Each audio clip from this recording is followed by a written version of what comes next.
when you get ripe, you rot. Brother George knows about gardening, and those know when you get ripe, you better pick it when it's ripe. The next stage is rotten.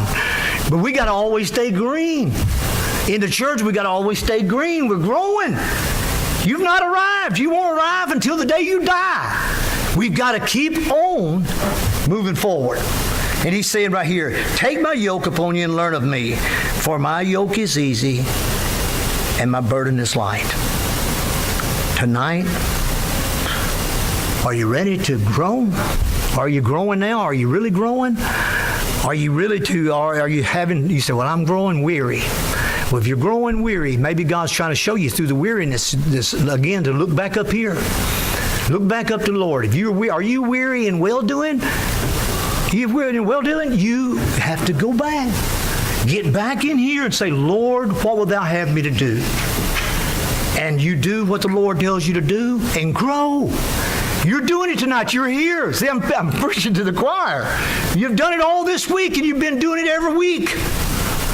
But then don't forget, there are some that are growing weary. Maybe be thinking about giving up. But let me tell you something. Every time you think about giving up, you think about what it was back there. Would to God that we died in Egypt, and yet you brought us out here to die in the desert. You're not in heaven yet. We're in the desert. But you're not in Egypt. You were a slave in Egypt. You were a slave to sin. Sin told you what to do, when to do it, how to do it, and how often to do it. You had to do what sin told you to do. You got up, you said, I'm not going to drink nothing today. You drink it. I'm not going to smoke nothing today. You'll be smoking. I'm not going to curse today. You'll be cursing. Because you're going back to the same stuff. You've got to keep going forward. As long as you move forward, you're a success. When you stop, you're stagnant. And when you go back, you're lost. We've got to go forward. If you're here this evening and you need help, you just need prayer, or if you're not a Christian, the invitation is always open.